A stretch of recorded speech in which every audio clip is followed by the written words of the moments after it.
货不要了嘛，避免造成二次推动嘛，所以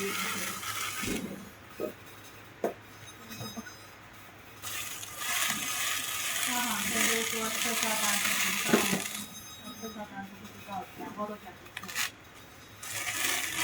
然后就是因为有呢，就主动说高楼看不到单，讲过，就是说我这边撤销，不知道。不能撤销，只要我就跟他们说，只要我单子拿出去，我一律全部撤销。我跟你说，你跟他说撤销是不对的。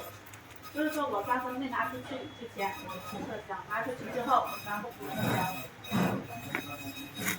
还怎么撤销？